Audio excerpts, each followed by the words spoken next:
Management ಆದಂಥ ಶಂಕರಣ್ಣ ಅವರು 12 bar owner. ಅವ್ರಿಗೆ ಇಟ್ಕೊಂಡು ನಮ್ಮ GBR ಸರ್ ಮೇಲೆ ಅವರು ಏನೇನೋ ಕಂಪ್ಲೇಂಟ್ ಮಾಡಿ ಅವರು GBR ಸರ್ ಎಲ್ಲರ ಮಕ್ಳಿಗೆ ಹೊಡಿತಾರಂತೆ ಮತ್ತು ಸರ್ಗಳಿಗೆ ಏನೋ ಕಿರಿಕ್ ಮಾಡ್ತಾರಂತೆ ಅಂತೇನೋ ಕಾರಣ ಕೊಟ್ಬಿಟ್ಟು ಈಗ GBR ಸರ್ನ ಸಸ್ಪೆಂಡ್ ಮಾಡಾಕ್ಬಿಟ್ಟು ಈಗ PR ಸರ್ನ ಹೊಸ ಹೆಡ್ ಮಾಸ್ಟ್ರಾಗಿ ಇದು ಮಾಡೋರೆ. ಅದಕ್ಕೆ ನಮಗೆ ಈಗ ಯಾರು ಏನು ಬೇಡ, ನಮಗೆ GBR ಸರ್ ಕಳಿಸ್ಕೊಡಿ.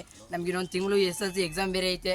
ನಾವು ಹಿಂದಿ ಬರ್ನಿಲ್ಲ ಅಂತ ಅಂದ್ಬಿಟ್ಟು SLC ಎಕ್ಸಾಮ್ ಹೆಂಗೆ ಬರೆಯೋದು, ನಾವು ಕಲಿಬಾರ್ದ, ಇಲ್ಲಿ ಎಕ್ಸಾಮ್ ಬರೀಬೇಕು, ಇಲ್ಲ ಫೇಲ್ ಆಗಬೇಕು, ಪಾಸ್ ಆಗಬೇಕು. ಇಷ್ಟು ಜನ 10th ಇದ್ದೀವಿ, ನಾವು ಎಕ್ಸಾಮ್ ಮಾಡಿ ಪಾಸ್ ಆಗಬೇಕು, ನಾವೆಲ್ಲ ಭವಿಷ್ಯ ಹಾಳು ಮಾಡ್ಕೋಬೇಕು, ಇಲ್ಲ ಈ ಸ್ಕೂಲ್ ರಿಸಲ್ಟ್ನ ಹಾಳು ಮಾಡಬೇಕು ಅನ್ನೋದನ್ನ ಇದು ಮಾಡಿಕೊಂಡು ಬಂದು GBR ಸರ್ನ ಕಳಿಸ್ಬೇಕು ಅಂತ ಕೇಳ್ಕೊತೀವಿ. ಇಷ್ಟು ಮಟ್ಟಿಗೆ ಕಾಲೇಜ್ ಬಗ್ಗೆ ಸ್ಕೂಲ್ ಬಗ್ಗೆ ಒಳ್ಳೆ ಒಪಿನಿಯನ್ ಇರೋದಿಲ್ಲ. ಈ ಮಕ್ಕಳು ಹೊರಗಡೆ ಹೋಗ್ತಾರೆ ನೆಕ್ಸ್ಟ್ ಯಾಕಂದ್ರೆ ವಾತಾವರಣ ಸೃಷ್ಟಿ ಆಗೈತೆ. ಕಾಲೇಜ್ ಬಾಕ್ಲ ಕೊಡ್ಬೇಕಾಯ್ತದೆ. ಅಲ್ಲ ಒಂದ್ ನಿಮಿಷ, 48 ಮಕ್ಕಳು ಅಂತ ಅವ್ರಿಗೆ 20 ಮಾಡ್ತಾರ. ಇರೋದು ಒಳ್ಳೆ ಒಂದು ನೀಟಾಗಿ ನಡೀತಿದ್ರೆ ಇದೇ ಮಕ್ಕಳು ಕಂಟಿನ್ಯೂಟಿ ಇರ್ತಾರೆ, ಅವರೆಲ್ಲ ಇರ್ತಾರೆ. ಅವ್ರಿಗೆ ನಾನು ಹೇಳೋದು ಆಡಳಿತ ಅಲ್ಲಿಂದ ಬರೋರು ಮಕ್ಕಳು ಬರೋದಿಲ್ಲ, ಇವ್ರು ಬಾಕ್ಲಾಕ್ಸ್ಬೇಕಾಯ್ತದೆ. ಈಗ ಮಾಸ್ಟರ್ಗಳು ಏನ್ ಮಾಡೋರೆ, ಏನೋ ಕಾರಣ ಕೊಟ್ಟು ಮಾಸ್ಟರ್ಗಳು ಸಸ್ಪೆಂಡ್ ಮಾಡಿದ್ರಲ್ಲ, ಅರ್ಥ ಆಯ್ತಾ? ಆಮೇಲೆ ಎಲ್ಲಾ ಮನೆಗೂ ಎಕ್ಸಾಮ್ ಇನ್ನೊಂದು ತಿಂಗಳು ಇಲ್ಲ, ಒಂದ್ ತಿಂಗಳಲ್ಲಿ ಯಾರು ಮಾಸ್ಟರ್ಗಳು ಸಸ್ಪೆಂಡ್ ಮಾಡ್ತಾರೆ.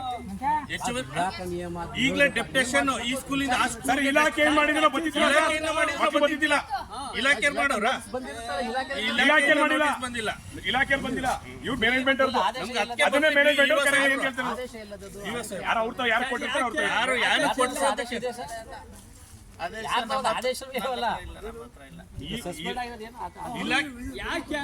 ಇಲಾಖೆ ಕೊಟ್ಟಿದ್ರೆ ನಾವು ಬಂದಿದ್ದಿಲ್ಲ.